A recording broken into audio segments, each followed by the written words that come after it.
Welcome to the Cocky Ride Home for Tuesday, September 22nd, 2020. I'm Jackson Bird.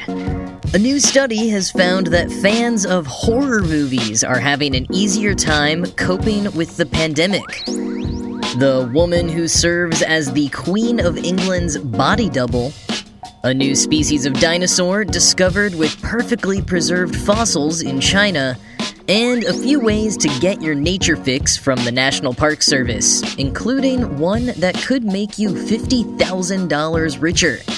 Here are some of the cool things from the news today. A new study has found that people who are fans of watching horror movies are faring well mental health-wise during the pandemic. Published recently in the journal Personality and Individual Differences, the study, conducted by Danish and American researchers, asked 310 participants a series of questions about their movie and TV diet, as well as their current emotional state. This was conducted back in April, and the participants were questioned again a month later with similar results. And those results? People who self-reported as fans of horror films and regularly engaged with frightening fictional phenomena experienced lower levels of psychological distress during the early part of the pandemic, compared to participants who watched other genres of film and TV. The researchers also categorized some of the participants into fans of a preppers genre, those who enjoyed films with zombies, alien invasions, and apocalyptic or post-apocalyptic scenarios. And those participants reported feeling fewer disruptions to their life by the pandemic and feeling more mentally prepared for it overall. The researchers also had the participants rate themselves on the morbid curiosity scale, which is a real thing I will link to in the show notes in case you want to take it for yourself. It asks you questions like if you'd ever consider watching an autopsy, if you were interested generally in the supernatural, and if you would be curious to witness various violent events if you lived in different eras throughout history. And once again, the participants who rated higher on the morbid curiosity scale were more comfortable with the current pandemic. They reported having more positive experiences since it began and had no issue watching pandemic-themed movies even while living through the real thing. Quoting from the research paper, "Although most people go into a scary movie with the intention of being entertained rather than learning something, scary movies present ample learning opportunities. Fiction allows the audience to explore an imagined version of the world at very little cost. Through fiction, people can learn how to escape dangerous predators, navigate novel social situations, and practice their mind reading and emotion regulation skills." One reason that horror use may correlate with less psychological distress is that horror fiction allows its audiences to practice grappling with negative emotions in a safe setting. Experiencing negative emotions in a safe setting, such as during a horror film, might help individuals hone strategies for dealing with fear and more calmly deal with fear-eliciting situations in real life. End quote. And so those people who regularly engage with horror may feel less a sense of shock, having thought through similar scenarios before. They may even be curious to learn what this situation is really like, even if at the same time they're experiencing personal hardships. And quoting Vice, "What lead author Colton Scrivener isn't sure about, at least not yet, is whether, say, forcing ourselves to sit through all of the Annabelle movies tonight would help us feel any better going forward. Assuming the causation flows from watching horror movies to becoming more resilient, it may depend on the mechanism by which this happens. For example, if the primary mechanism is practicing emotion regulation and learning to deal with fear and anxiety, it's possible that could help," he said. Of course, if someone hates horror movies, it may simply make it worse. If emotion regulation skills are what are being improved and helping people deal with the pandemic, it may also be best to watch movies that are scary to you, not movies that are considered the scariest in general. If this is how it works, the whole point would be for you to learn to accept feeling afraid or anxious and learn how to overcome that feeling. End quote. So I'm not saying to go watch Contagion tonight, but I'm also not saying it.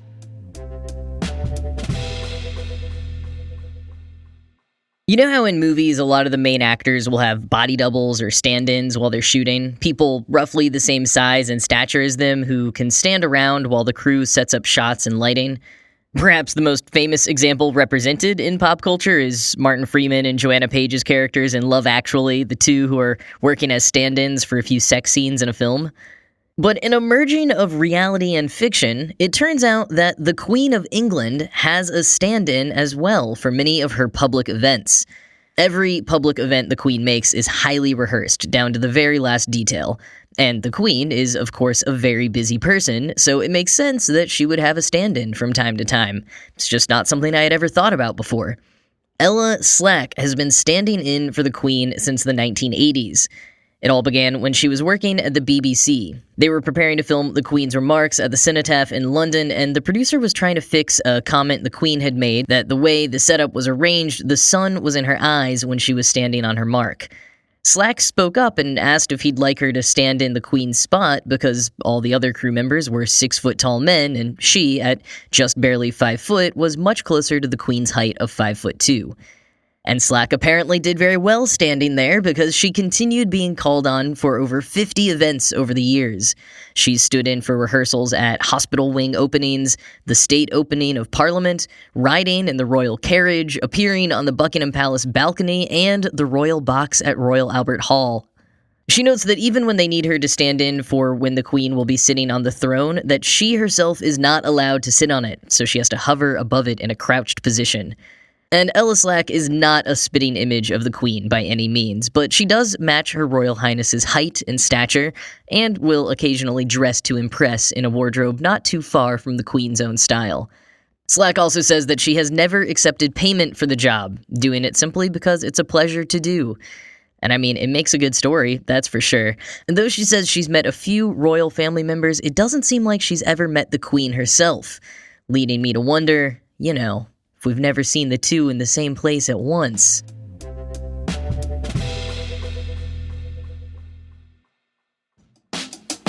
This has been an extraordinarily challenging year for small businesses. You're tasked with unique new challenges, but having to get by with fewer resources.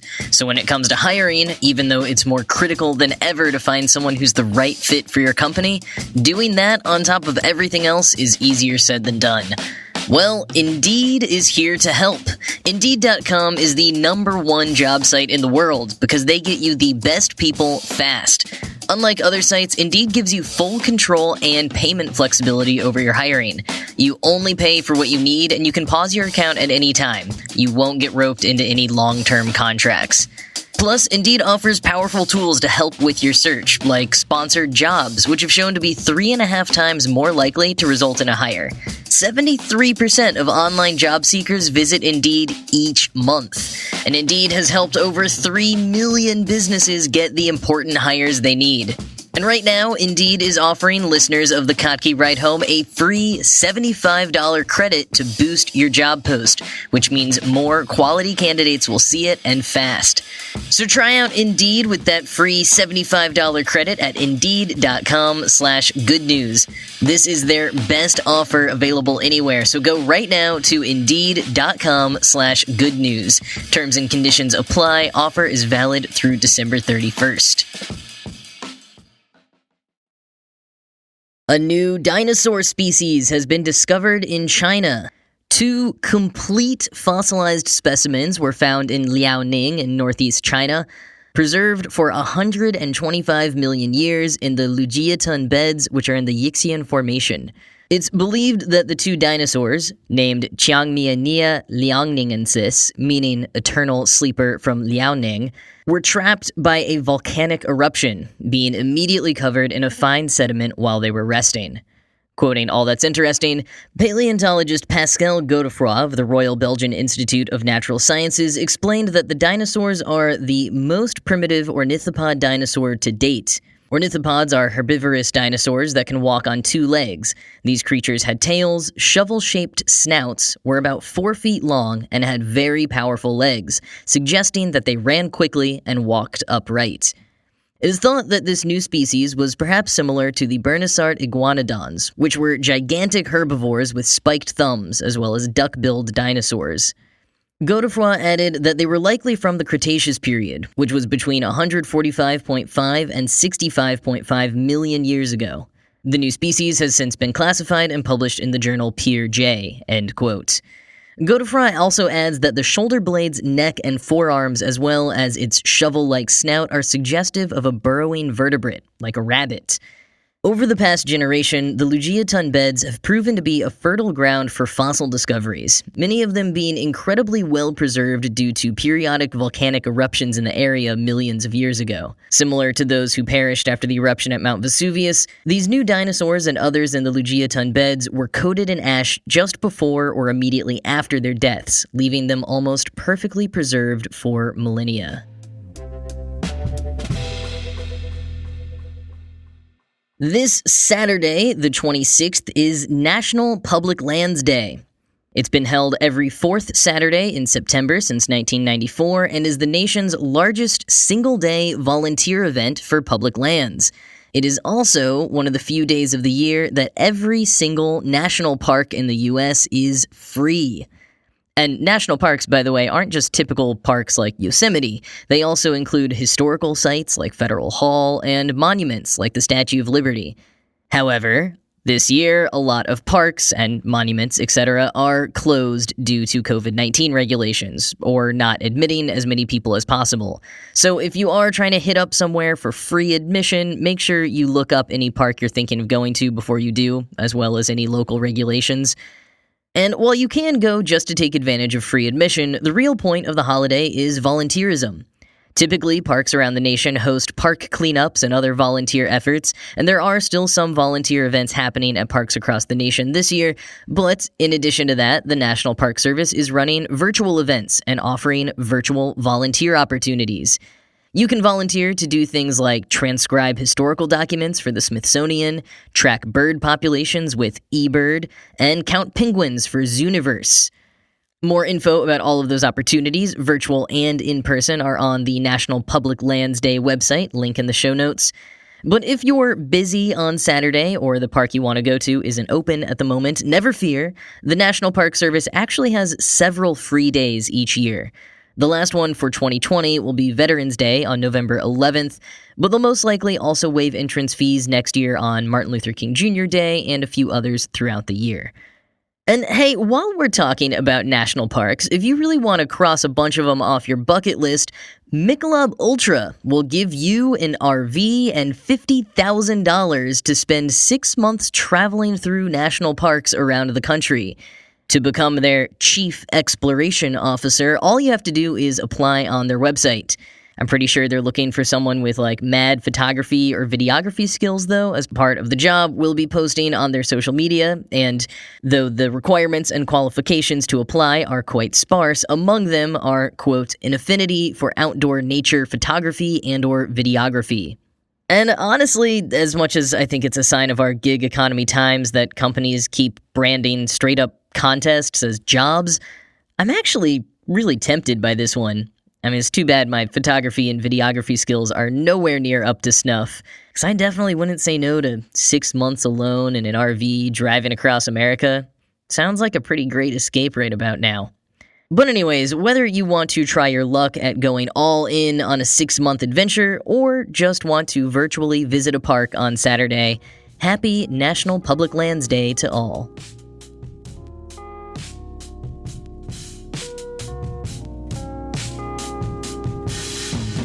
So in case you haven't gone to Kotki.org yet today, Jason posted a photography series from the Yakutia Republic in Russia, and the photos are totally captivating, but I wanted to mention it because Yakutia is where that completely preserved Ice Age era cave bear was found that I talked about last week. Pretty much any cool discoveries from that era that are well preserved in permafrost are being found in Yakutia, so the photo series is an interesting look at what life is actually like in that area, outside of paleontological digs. So go check it out on the blog, but that is it from me for today. I am gonna go watch Contagion and see if it'll be a cure for my lockdown anxiety. I hope you are having a good day, whatever you're doing, and I will talk to you again tomorrow.